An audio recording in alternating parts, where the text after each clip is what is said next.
శ్రీరామనవమి ఉత్సవ గుంటూరు ఆధ్వర్యంలో గడప లోపల కులం గడప దాటితే హిందువులం అనే నినాదంతో శ్రీరామనవమి శోభయాత్ర బృందావన్ గార్డెన్స్ లోని శ్రీ వెంకటేశ్వర స్వామివారి దేవస్థానం నుండి సంపత్ నగర్ రామనామ క్షేత్రం వరకు భారీ ర్యాలీ నిర్వహించారు. ఎమ్మెల్యే గల్లా మాధవి శ్రీరామనవమి శోభయాత్రను ప్రారంభించారు. హిందూ మతంలో శ్రీరామనవమికి ఎంతో ప్రాధాన్యత ఉందని, హిందూ మతాన్ని విశ్వసించే వారందరూ శ్రీరామనవమి పండుగ రోజున సీతారాముల కళ్యాణ మహోత్సవాన్ని ఘనంగా నిర్వహిస్తారని తెలిపారు. అదేవిధంగా శ్రీరాముని ఆలయాలు, ఆంజనేయుని దేవాలయాల్లో ప్రత్యేక పూజలు చేశారు. శ్రీరామనవమి చైత్ర శుద్ధ నవమి నాడు శ్రీ మహావిష్ణువు 7వ అవతారమైన శ్రీరాముడు జన్మించిన పవిత్ర దినమని తెలిపారు.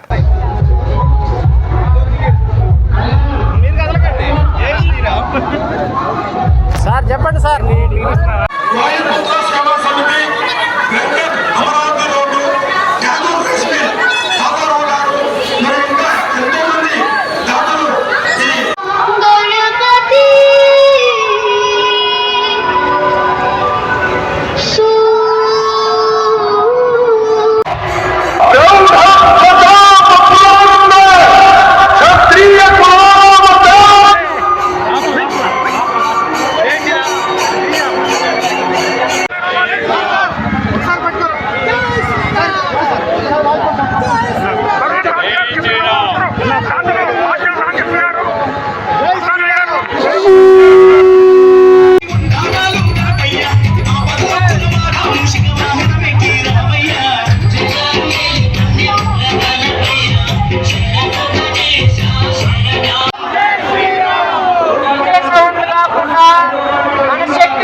గుంటూరు మహానగరంలో శ్రీరామ ఉత్సవ సమితి యొక్క ఆధ్వర్యంలో అత్యంత భారీ బైక్ ర్యాలీ శోభాయాత్రని ఏర్పాటు చేసుకున్నాం.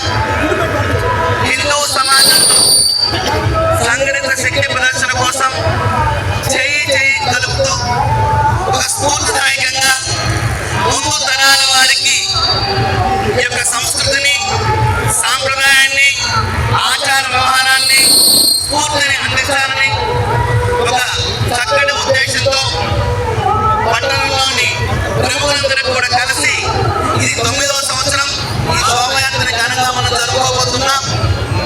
ఈ రాష్ట్రంలో, ఈ దేశంలో కొన్ని విషయాలు మనం చూస్తున్నాం. లవ్ జిహాదులు మనందరికీ తెలిసినవే. ఆ తర్వాత ల్యాండ్ జిహాదులు ప్రారంభమైనాయి. ఒకప్పుడు వేల ఎకరాలున్న వక్ఫ్ ఆస్తులు లక్షల ఎకరాలకు చేరినాయి దురాక్రమణ ద్వారా. దాన్ని చూసాం. ఇక ఇప్పుడుగా ఏర్పాటు చేయటము, హిందువుల యొక్క సంతానోత్పత్తిని తగ్గించి ఏర్పాటు చేయటము, వీటి మీద బలంగా వారి యొక్క ముద్రను చాటుతున్నారు.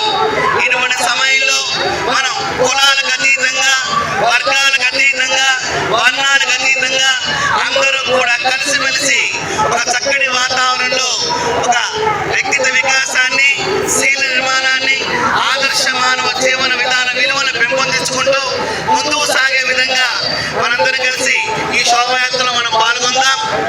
మరి ఏదైతే దేశం కోసం, ధర్మం కోసం, సమాజ హితం కోసం ఈ సంఘటన శక్తి అవసరం ఉన్నదో దానిలో మనందరం భాగస్వాములు అవుతాం.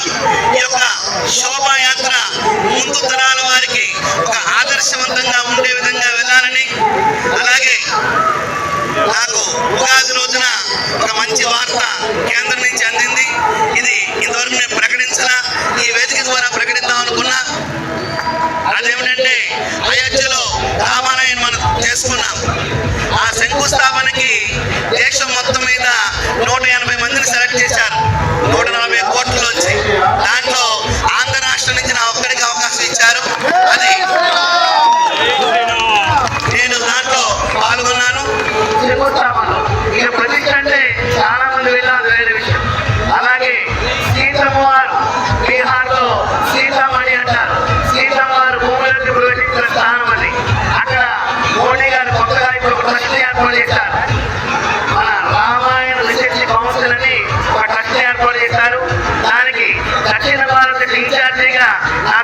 బాధ్యతలు ఇచ్చారు. ఇది ఈ శోభాయాత్ర రాముడు వారి సేవని చేసిన భాగ్యమైంది. ఇప్పుడు సీతమ్మ వారి సేవ చేసే భాగ్యాన్ని కూడా కేంద్ర ప్రభుత్వం దక్షిణ భారత ఇన్ఛార్జిగా నా పేరు వారు నిర్ణయించి నాకు పత్రాన్ని కూడా అందజేశారు. అందులోనే విజయవాడ కేంద్రంగా ఒక ప్రెస్ మీట్ ఏర్పాటు చేయబోతున్నారు వారే. దాంట్లో